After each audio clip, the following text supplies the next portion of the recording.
अच्छा, हमने अपनी लर्निंग कर्व की बेसिक जो जितनी भी डिस्कशन थी वो सारी तो हमने कर ली थी, लेकिन अब हम इस पर्टिकुलर आज के लेक्चर में जो है ना वो लर्निंग कर्व के क्वेश्चंस की कुछ प्रैक्टिस करते हैं और हम देखते हैं कि ये किस तरह से अप्लाई होंगे। ये बेसिक वाला एक हैंड आउट है जो आप लोगों को मैंने दिया था, और इस हैंड आउट में कुछ एग्जांपल्स हैं, उसके बाद कुछ पास पेपर के क्वेश्चंस हैं। तो हम लोग जो है वो इसमें से कुछ चीज़ें सॉल्व करते हैं, कुछ क्वेश्चन सॉल्व करते हैं, कुछ क्वेश्चंस आपको मैं होमवर्क में दूंगा जो आप लोग खुद करोगे। हम एक काम करते हैं कि ये जो एग्ज़ाम्पल नंबर 4 लिखी हुई आ रही है आप लोगों के सामने, इस एग्ज़ाम्पल नंबर 4 से चीज़ों को स्टार्ट करते हैं, ठीक है। अच्छा, एग्जाम्पल नंबर 4 में क्या लिखा हुआ है? एग्जाम्पल नंबर 4 में लिखा हुआ है, chair company has developed a new type of luxury car seat. Chair company एक कंपनी है, चेयर कंपनी एक कंपनी है, और उसने जो है ना वो एक नई टाइप की कार सीट्स जो है वो डेवलप करी हैं। The estimated labour time for the first unit is 12 hours. पहली चेयर बनने के लिए 12 घंटे लगते हैं, और हमने ये पढ़ा हुआ है लास्ट क्लास में, कॉन्सेप्चुअल क्लास में, कि ए मेरा 12 होगा क्योंकि ए होता है time taken for the first unit. सवाल में क्लियरली मेंशन है कि पहली वाली चेयर बनाने के लिए मुझे 12 घंटे लगते हैं, तो मेरा ए जो होगा वो 12 होगा, इसलिए क्योंकि ए रिप्रेजेंट करता है कि पहली वाली चीज़ बनने में कितना टाइम लग रहा है। तो ए यानी कि time for the first unit जो है ना वो 12 हो जाएगा। अच्छा, मैं जाहिर सी बात है क्वेश्चन सॉल्व कर रहा हूँ, लेकिन एज्यूम कर रहा हूँ कि आप लोगों को ये चीज़ें याद है, ठीक है। उसके बाद लिखा हुआ है, but a learning curve of 75% is expected to apply for the first 8 units produced. पहले 8 यूनिट्स तक लर्निंग होगी। लर्निंग कर्व का रेट यानी कि एल आर जो है, एल आर वो दिया हुआ है मुझे 75%, और लर्निंग का रेट हमें जनरली सवालों में गिवन होता है, और उसने ये कहा हुआ है कि पहले 8 यूनिट्स तक लर्निंग अप्लाई होगी। यानी कि पहला यूनिट, दूसरा यूनिट, तीसरा यूनिट, चौथा यूनिट, पाँचवां यूनिट, छठा यूनिट, सातवां यूनिट, आठवां यूनिट। जब पहले से लेकर आठवां यूनिट ये यूनिट्स बन रहे होंगे तो हर अगले यूनिट पर बनने के लिए जो टाइम कंज्यूम हो रहा होगा वो कंपैरेटिवली कम हो रहा होगा। आठवें यूनिट पर लर्निंग जो है वो स्टॉप हो जाएगी। आठवें यूनिट पर लर्निंग जो है ना वो स्टॉप हो जाएगी। जब लर्निंग स्टॉप हो जाती है तो क्या होता है? जब लर्निंग स्टॉप हो जाती है उसके बाद हर अगला यूनिट उतनी ही टाइम में बनता है जितनी देर में आठवां यूनिट बना था। The cost of labour is $15 per hour. The cost of material and other variable overheads is expected to total $230 per unit. Chair company plans on pricing the seat by adding a 50% markup. Company ये सोच रही है कि हमारी जो selling price होगी उसमें 50% का मार्कअप होगा, यानी कि जितने की कोई चीज़ बनती है, जितनी की कोई चीज़ पड़ती है उसमें मैं 50% ऐड कर दूंगा। Chair company plans on pricing the seat by adding a 50% markup to the total variable cost per seat, with the labor cost being based on the incremental time taken to produce the 8th unit. अच्छा देखिए, जब ये बोलता है कि मैं 50% markup add करूँगा, किसमें? टोटल वेरिएबल कॉस्ट में 50% मार्कअप ऐड करूँगा। तो सबसे पहले तो मुझे अपनी टोटल वेरिएबल कॉस्ट जो है ना, सबसे पहले मुझे अपनी टोटल वेरिएबल कॉस्ट है वो कंप्यूट करनी होगी।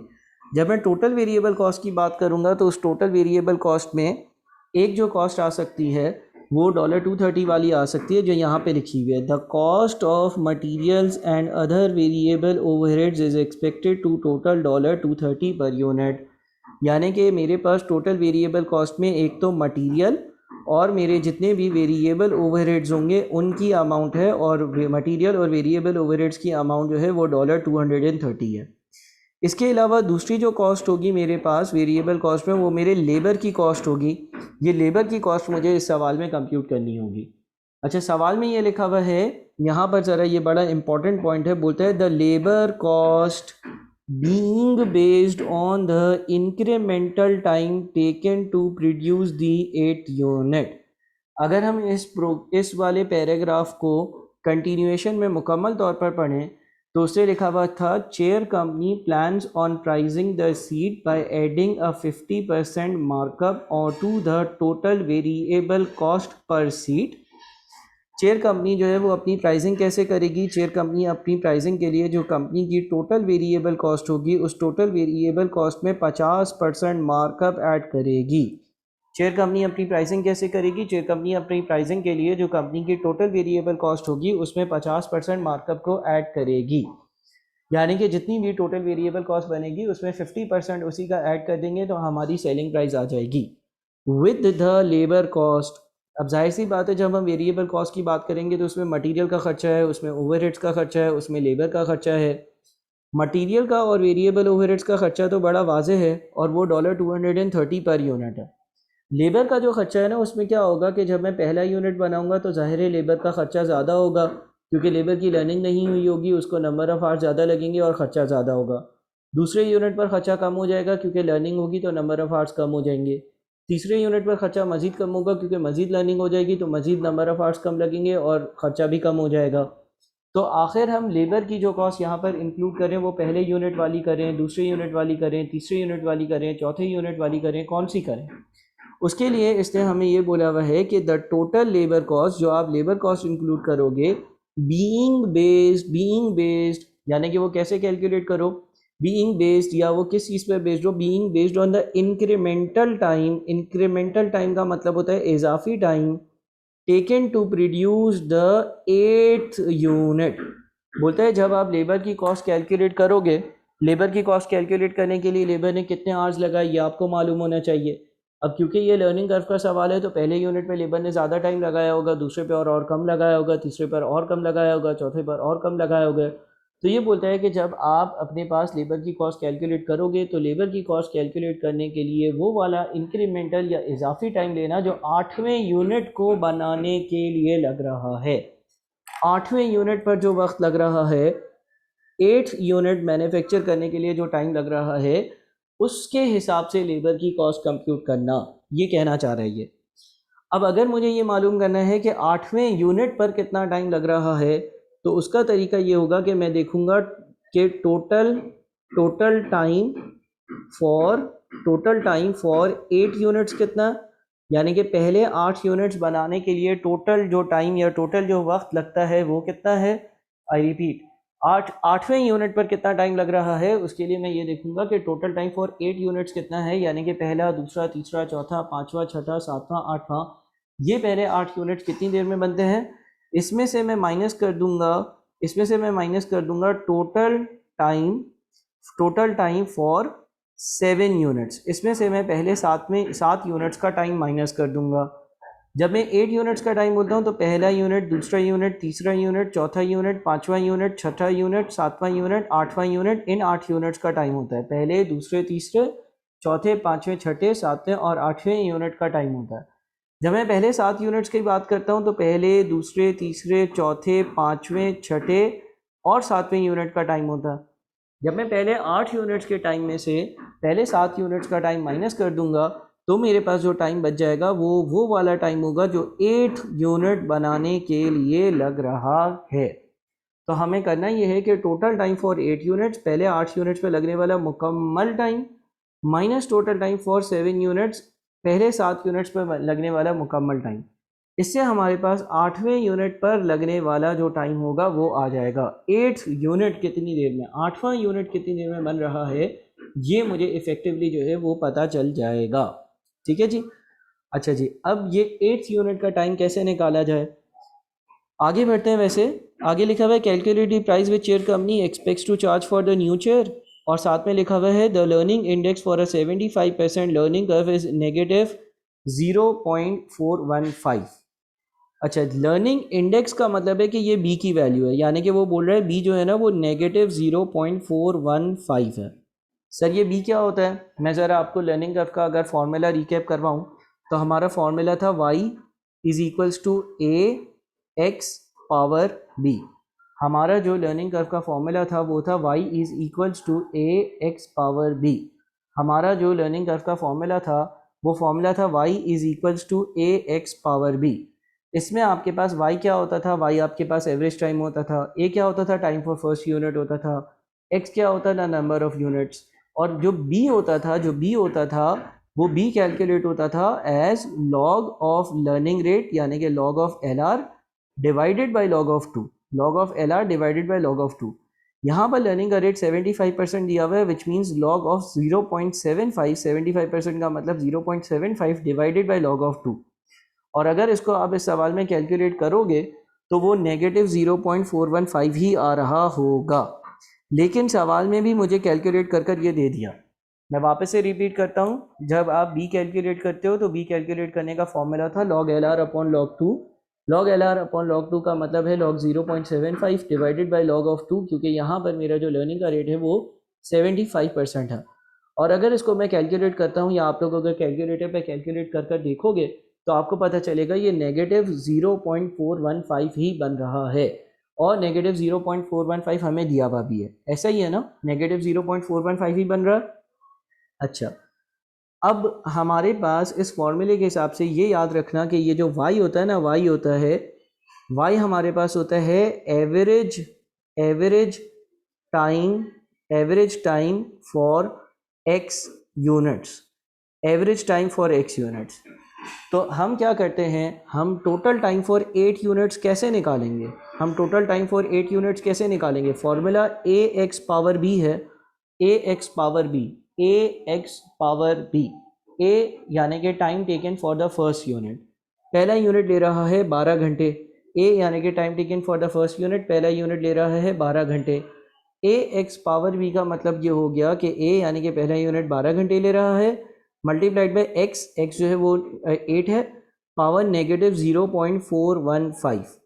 देखो मैंने ऊपर वाला जो फॉर्मूला है ना वो अप्लाई किया है, a x power B, B की वैल्यू नेगेटिव 0.415 थी, 8 की पावर आ गई। 8 की पावर इसलिए क्योंकि 8 यूनिट्स के लिए मैं एवरेज टाइम मालूम करना चाह रहा हूँ, और ए जो है वो 12 होगा, 12 इसलिए क्योंकि ए हमेशा time taken for the first unit होता है। अगर इसको सॉल्व करते हो तो ए एक्स पावर बी से आंसर क्या बन रहा है ये बताना। ए की जगह मैंने 12 लिखा है क्योंकि पहला यूनिट 12 घंटे में बन रहा है, मल्टीप्लाइड बाई 8 क्योंकि एक्स 8 है, 8 यूनिट्स का एवरेज टाइम मालूम करना चाह रहा हूँ, और इसकी मैंने पावर दे दी नेगेटिव 0.415, नेगेटिव 0.415 बी की वैल्यू है। अब ये ए एक्स पावर बी से, ए एक्स पावर बी से 8 यूनिट्स का एवरेज टाइम आएगा, ठीक है, ये 8 यूनिट्स का एवरेज टाइम है। अच्छा, अगर मुझे 8 यूनिट्स का टोटल टाइम चाहिए हो तो मैं इसको किससे मल्टीप्लाई करूं। अगर मुझे 8 यूनिट्स का टोटल टाइम चाहिए, देखें हम कभी भी टोटल टाइम को नंबर ऑफ यूनिट से डिवाइड करते हैं ना तो एवरेज टाइम आ जाता है।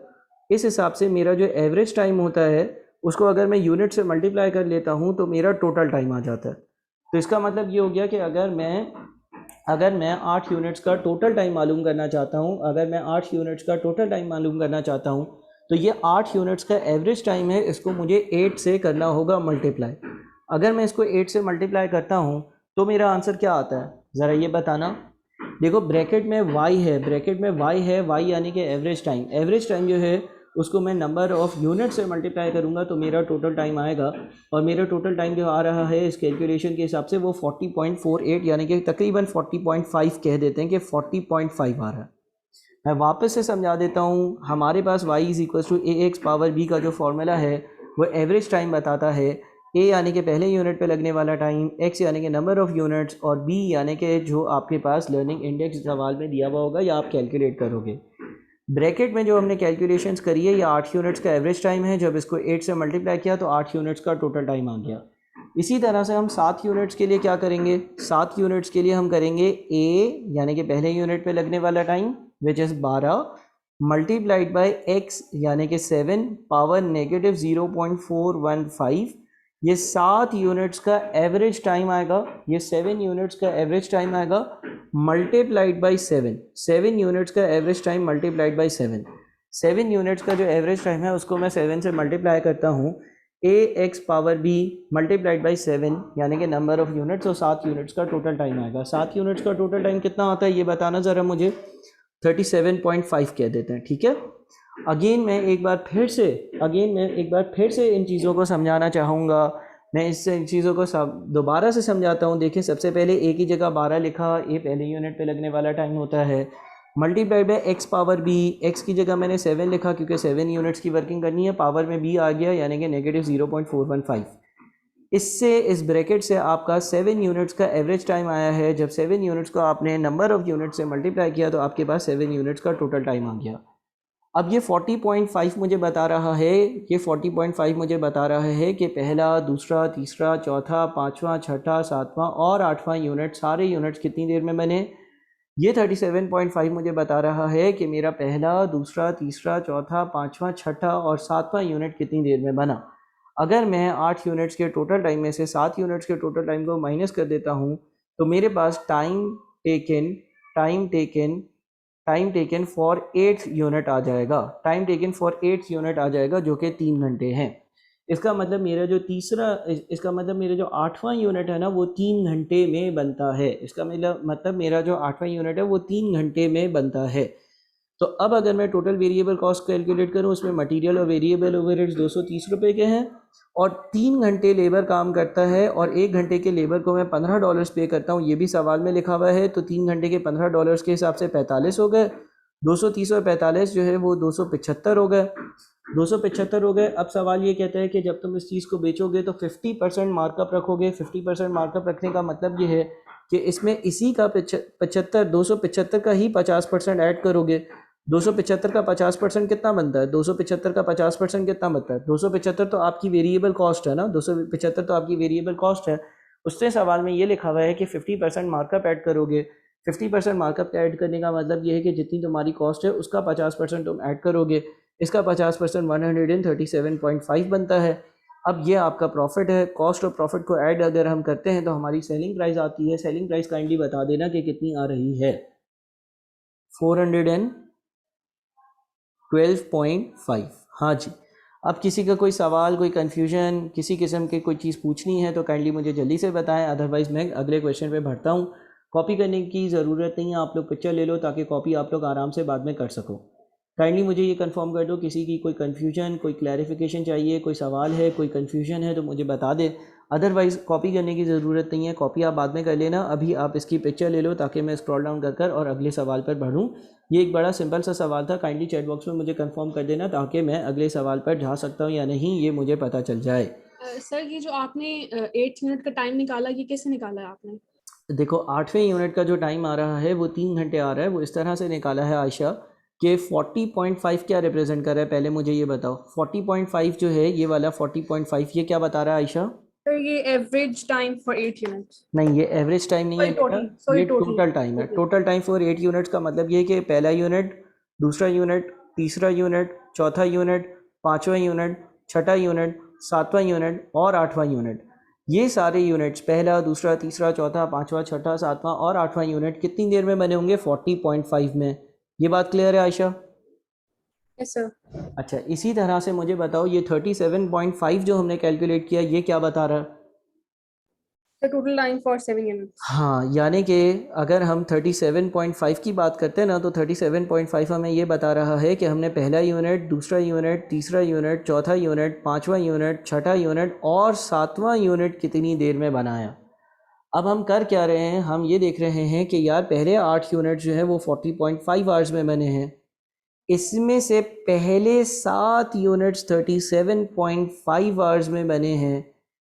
पहले 8 में से पहले सात यूनिट्स जो है वो 37.5 आवर्स में बने।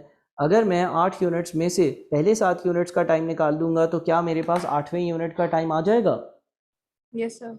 ठीक है, ये लॉजिक मैंने यूज़ कर और 8वें यूनिट का टाइम निकाला है और 8वें यूनिट का टाइम जो है वो 3 घंटे आ रहा है। करेक्ट है आयशा? ठीक है। Yes sir. सर उसके बाद जो आपने उसको 15 से मल्टीप्लाई किया है वो कैलकुलेशन भी समझा दें। वो कैलकुलेशन इसलिए करी है क्योंकि हमें लेबर की कॉस्ट चाहिए थी और सवाल में लिखा हुआ था the cost of labour is $15 per hour. The cost of labour is $15 per our, यानी कि 1 घंटे के लिए मैं $15 लेबर को पे करता हूँ। तो 1 घंटे के $15 अगर पे करता हूँ तो 3 घंटे के कितने बने? 3 घंटे के 45 बन गए, 3 × 15। ठीक है, तो ये यस सर। हमारी कॉस्ट ऑफ लेबर आ गई। इसके अलावा दूसरा जो खर्चा था वो यहाँ पे लिखा हुआ था, हमारा मटेरियल और ओवरहेड्स का खर्चा वो 230 है। तो इसका मतलब मेरा टोटल खर्चा 275 हुआ। फिर इसने सवाल में लिखा हुआ था कि मैं 50% का मार्कअप कमा कर चीज़ बेचना चाहता हूँ, यानी कि जितना मेरा खर्चा हो उसका 50% मेरा मुनाफा हो, तो मैं बेचूंगा 412.5 में। ठीक है भाई, अब कोई कन्फ्यूजन है तो मुझे बता दो, किसी को भी कोई भी कन्फ्यूजन है तो काइंडली बता दें। सही है? सर क्लियर है। Yes sir. चलो, पिक्चर ले लो, इसकी कॉपी बाद में कर लेना, मैं एग्जाम्पल नंबर 5 पर भरता हूँ। आप लोग इसकी पिक्चर ले लो, कॉपी बाद में कर लेना, मैं एग्जाम्पल नंबर 5 पर भरता हूँ ताकि मैं एग्जाम्पल नंबर 5 भी आप लोगों को डिस्कस कर और अच्छे से सॉल्व करवा दूँ और आप लोग सब मेरे साथ हो। जो भी पिक्चर जिसने भी ले ली है मुझे कंफर्म कर देना ताकि मैं स्क्रॉल डाउन करूँ, और साथ में एक और रिक्वेस्ट होगी कि वो पिक्चर जो है वो ग्रुप पर आप लोग शेयर कर देना। सर ले लिए पिक्चर। चलो मैं स्क्रॉल डाउन कर रहा हूँ। सही है, मैं एक काम करता हूँ, यहाँ पर दूसरा सवाल डिस्कस करता हूँ। अच्छा जी, अब दूसरे सवाल में बिल्कुल मेरे साथ रहना और कैलकुलेटर अपने हाथ में रखना। इसमें और भी मज़ीद कुछ ट्रीटमेंट आएगी। इसमें लिखा हुआ है Henry company H C provides skilled labour to the building trade. Henry company एक कंपनी है और वो मज़दूर प्रोवाइड करती है बिल्डिंग ट्रेड, यानी कि जो लोग बिल्डिंग्स बना रहे होते हैं उनके लिए। They have recently been asked by a builder to bid for a kitchen fitting contract for a new development of 600 identical apartments. देखें, हेनरी कंपनी जो है ना, हेनरी कंपनी मजदूर प्रोवाइड करती है, लेबर प्रोवाइडर है। किनको लेबर प्रोवाइड करती है? जो घर बना रहे होते हैं, ठीक है ना। अब इसके पास एक ऑर्डर आया है, एक बिल्डर ने बोला है कि मेरे लिए तुम जो है ना 600 किचन फिटिंग्स बनाओ, मैं तुम्हें इस चीज़ का कॉन्ट्रैक्ट देता हूँ। मेरा एक नया प्रोजेक्ट बन रहा है और उस प्रोजेक्ट में जो अपार्टमेंट्स होंगे उनके किचन जो है ना वो तुम बनाओगे, ठीक है ना। तो किचन बनाने का कॉन्ट्रैक्ट इसके पास आ रहा है, नए किचन्स बनाने हैं, किचन की फिटिंग बनानी है और 600 आइडेंटिकल अपार्टमेंट्स के किचन बनाने। आइडेंटिकल के वर्ड की ज़रूरत इधर इसलिए पेश आ गई क्योंकि जब अपार्टमेंट्स आइडेंटिकल होंगे, जब किचन्स आइडेंटिकल होंगे, तभी आपकी लर्निंग हो रही होती है। बेसिक लेक्चर्स में आपने देखा होगा कि जब मैं एक ही जैसा काम दोबारा दोबारा बार बार करूँगा तो लर्निंग होगी। अगर मैं डिफरेंट काम कर रहा हूँगा तो जाहिर है कि उस केस में तो लर्निंग नहीं हो रही होगी। तो मुझे आइडेंटिकल चीज़ें बनानी है। नोमान काइंडली अपने आप को म्यूट कर लो, जब सवाल हो तो अनम्यूट करा करो, बार बार अनम्यूट हो रहा है। AC has not work for this builder before. Cost information for the new contract is as follows. ठीक है नोमान, कोई सवाल है तुम्हारा? अब हैंड रेस हुआ है, कोई सवाल है तो अनम्यूट करके सवाल पूछ लो या चैट बॉक्स में लिख दो, लेकिन वरना हैंड रेस को डाउन कर दो और अनम्यूट तब करो जब कोई सवाल हो। अच्छा जी, labour for the contract is available. HC expect that the first kitchen will take 24 man hours। देखो, जब आप पहला किचन बनाओगे ना, बोलता है पहला किचन 24 घंटे में बनेगा। यानी कि इस सवाल में भी मुझे जो चीज़ दी हुई है वो ये दिया हुआ है कि मेरा ए मुझे बताया हुआ है, ए जो है ना वो 24 आवर्स है। ए जो है ना वो 24 आवर्स है, ठीक है ना। ए क्या होता है? ए होता है आपके पास time time taken for first unit. ये जो है ना वो आपके पास होता है time taken for first unit, यानी कि पहला यूनिट बनने में जितना टाइम लगा होगा। तो बोलते हैं कि पहला किचन 24 घंटे में बनेगा to fit, but thereafter the time taken will be subject to a 95% learning rate. यानी कि उसके बाद आपको लर्निंग का रेट दे दिया। लर्निंग का रेट आपके पास सवालात में मौजूद होता है। लर्निंग का रेट मुझे ये बताता है कि किस तरह से लर्निंग हो रही है। अगर लर्निंग का रेट 95% है तो बी क्या होगा? बी होगा log LR upon log 2। B जो होता है वो log LR अपॉन log 2 होता है। log LR का मतलब हो गया log of 0.95 divided by log of 2।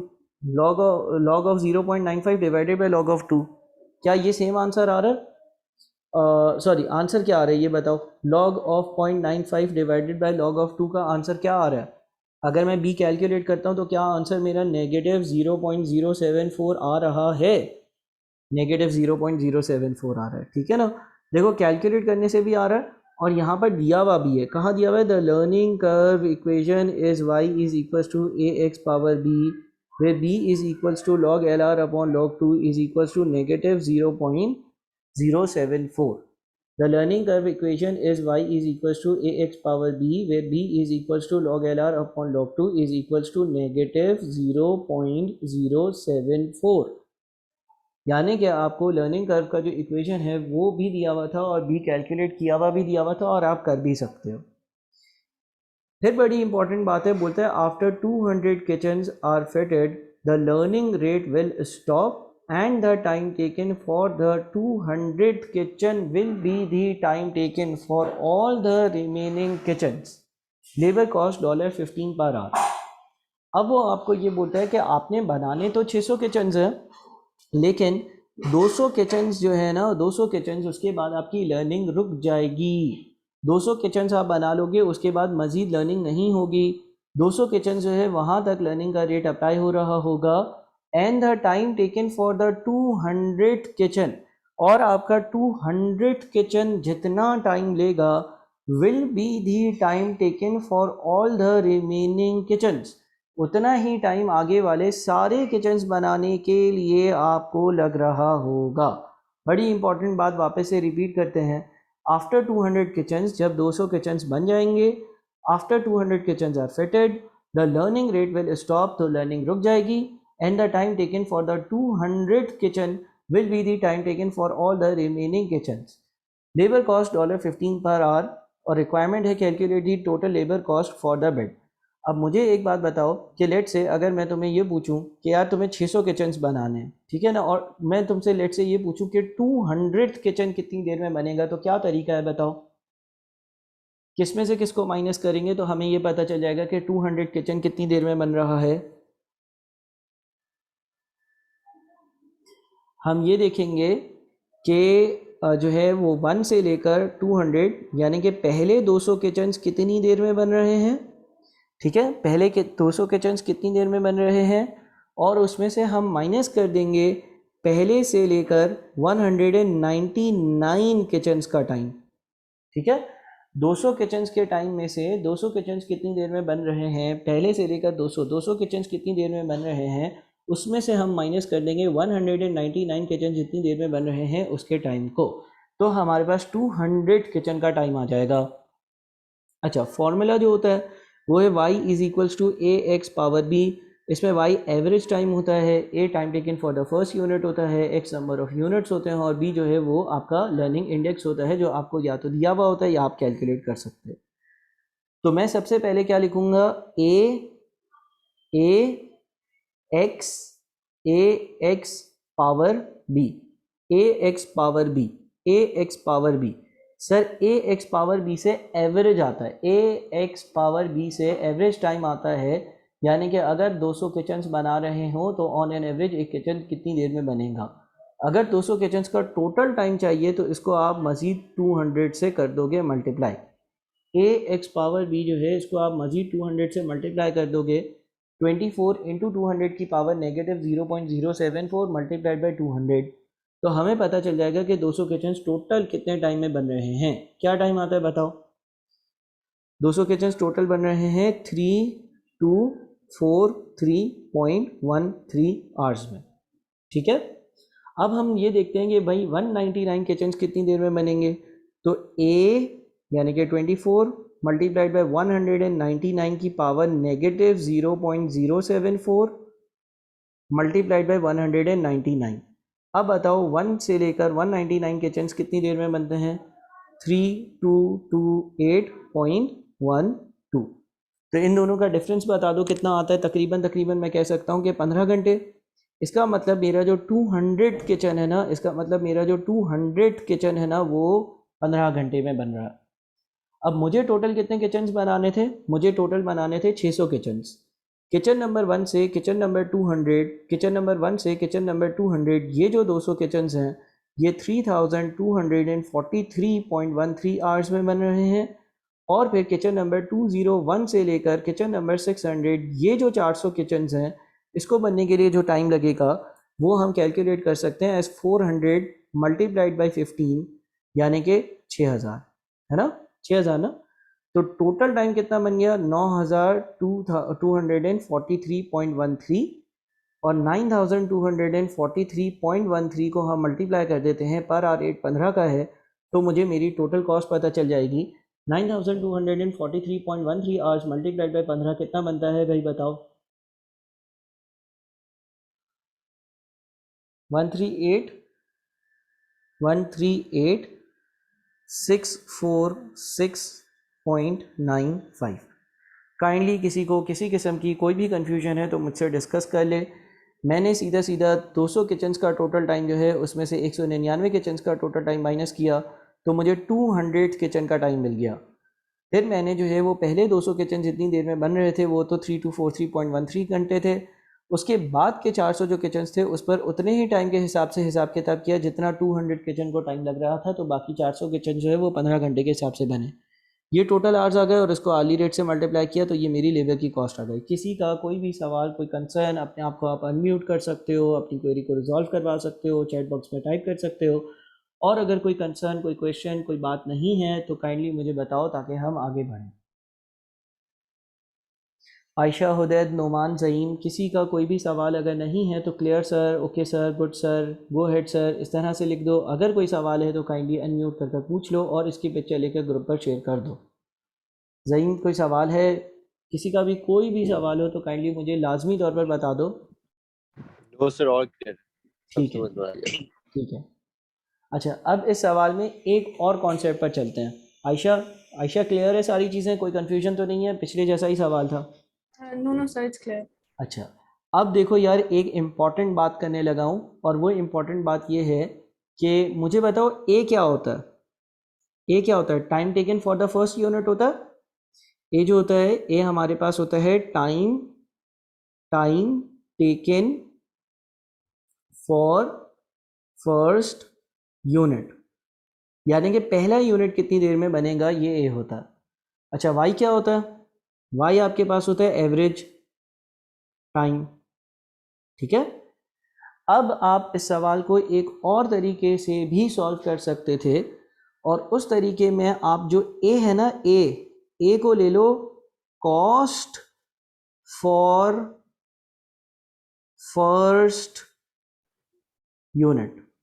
ए जो है ना, उसको ले लो कॉस्ट फॉर फर्स्ट यूनिट, यानी कि पहले यूनिट पर लगने वाली cost for first unit. Sir, cost for first unit कैसे आएगी? पहला यूनिट कितनी देर में बनता है? सर 24 घंटे में। लेबर को 1 घंटे के कितने डॉलर्स पे करते हो? 15। तो पहला यूनिट बनाने के लिए लेबर ने 24 घंटे के 15 रुपये के हिसाब से मुझसे क्या चार्ज किए होंगे? क्या $360 चार्ज किए होंगे? अगर आप ए जो है ना, अगर आप ए जो है उसकी जगह कॉस्ट फॉर फर्स्ट यूनिट लिखोगे rather than time taken for first unit, अगर time taken for first unit ये होता है तो वाई जो है ना वो एवरेज टाइम होता है। लेकिन अगर ए कॉस्ट फॉर फर्स्ट यूनिट होगा, अगर ए जो है वो कॉस्ट फॉर फर्स्ट यूनिट होगा, तो मुझे बताओ फिर उस केस में वाई क्या होगा? वाई होगा आपका एवरेज कॉस्ट। ठीक है, ये चीज़ अपने पास नोट कर लो। देखो, अगर आप फॉर्मूले में ए की जगह time taken for first unit लेते हो तो आपके पास वाई जो है ना वो एवरेज टाइम आएगा। लेकिन अगर आप ए की जगह कॉस्ट फॉर फर्स्ट यूनिट लेते हो तो वाई जो है ना वो एवरेज कॉस्ट की वैल्यू देगा। वाई जो है ना वो एवरेज कॉस्ट की वैल्यू देगा। क्लियर है? अब इस हिसाब से, हाँ भाई क्लियर है, काइंडली मुझे बताओ। अब इस हिसाब से हम एक काम करते हैं। अगर कोई मुझसे पूछे कि यार पहले 200 यूनिट्स की टोटल कॉस्ट क्या होगी, पहले 200 यूनिट्स की टोटल कॉस्ट क्या होगी, तो मैं ए की जगह पहले यूनिट पे लगने वाली कॉस्ट लिखता हूं, ए एक्स पावर बी जो है वो हमारा कितना है, -0.074 मल्टीप्लाइड बाई 200। ठीक है, देखो मैं कर ये रहा हूँ कि ए की जगह जब मैं पहले जो है वो पहले यूनिट पे लगने वाला टाइम लिखता था, उसकी जगह ए की जगह मैं पहले यूनिट पे लगने वाली कॉस्ट लिख रहा हूँ।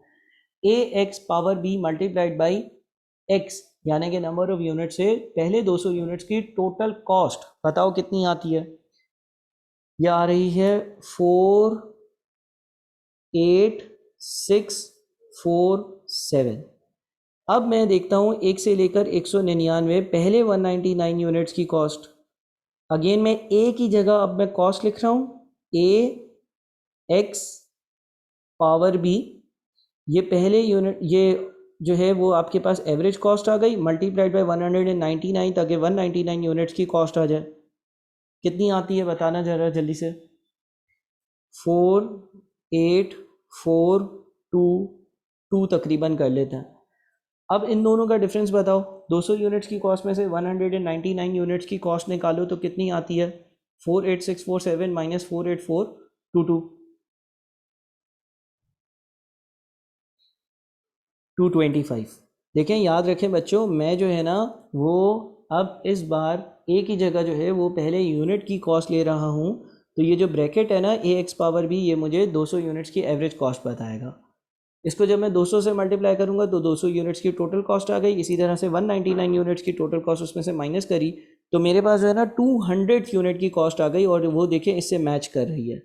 देखिए आपके पास जब आर्स वाले केस में आपके पास आंसर 15 आ रहा था, 15 इसलिए आ रहा था क्योंकि वो बता रहा था कि 200 यूनिट 15 घंटे में बनता है, 200 यूनिट 15 घंटे में बनता है, और 1 घंटे के मैं 15 रुपये देता हूँ तो 225 रुपये बनने चाहिए। अगली बात, हम इससे क्या सवाल सॉल्व कर सकते हैं? हाँ, हम इस तरीके से भी सवाल सॉल्व कर सकते हैं, और वो इस तरह से कर सकते हैं कि पहले से लेकर 200, पहले जो 200 यूनिट्स है उस पर लगने वाली टोटल कॉस्ट है 48647, और उसके बाद 201 से लेकर 600, ये जो 400 यूनिट्स है ना, इन 400 यूनिट्स की कॉस्ट 225 रुपये के हिसाब से कितनी बन जाती है ये बता दो, और इन दोनों को ऐड कर दो। ठीक है, पहले से लेकर 200 यूनिट्स की कॉस्ट 48647, और फिर 201 से लेकर 600, ये जो 400 यूनिट्स है इनकी कॉस्ट 225 रुपये के हिसाब से, 225 रुपये के हिसाब से इसलिए क्योंकि जो हमारा 200 यूनिट है वो 225 रुपये में बनता है। तो मुझे बताओ पहले 201 से लेकर 600, ये जो 400 यूनिट्स हैं इनकी 225 रुपये के हिसाब से टोटल कॉस्ट क्या बनेगी?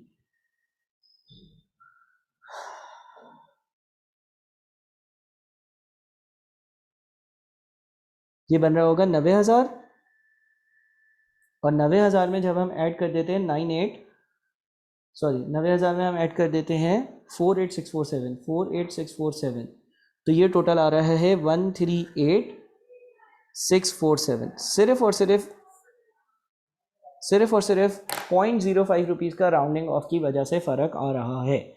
काइंडली बच्चों इसकी पिक्चर ले लें, इस एग्जाम्पल में कोई मसला हो तो मुझसे डिस्कस कर लें, मैं अवेलेबल हूँ। और ये जूम का लिंक एक्सपायर होने वाला है तो मैं नया लिंक फ़ौरन से इसके बाद बनाता हूँ, लेकिन इसकी पिक्चर ज़रूर ले लें ताकि आपको ये चीज़ समझ में आ जाए। ठीक है, यहाँ पर मैं मीटिंग को ऑफ़ कर रहा हूँ, हम 5 मिनट बाद आते हैं, आप इसका स्क्रीनशॉट ले लो, फिर इसको क्लियर कर और फिर पास पेपर के क्वेश्चन पर बढ़ते हैं। हम 5 मिनट के ब्रेक से आ रहे हैं, जूम का लिंक एक्सपायर हो रहा है, मैं इस मीटिंग को अपलोड भी कर दूँ, और फिर हम वापस आते हैं, व्हाट्सएप पे चैट करते हैं। आप लोग पिक्चर ले लो और अच्छे से देख लो। सिर्फ बात इतनी है कि एक ही जगह अगर आप पहले यूनिट की कॉस्ट लिखोगे तो वाई आपको एवरेज कॉस्ट देगा, एक ही जगह अगर पहले यूनिट का टाइम लिखोगे तो वाई आपको एवरेज टाइम देगा, बाकी सब चीज़ें सेम है और रिकनसाइल हो रहा है आंसर्स। सही है जी, ये मीटिंग मैं अब ऑफ़ कर रहा हूँ और नया लिंक बना रहा हूँ, तो चलें।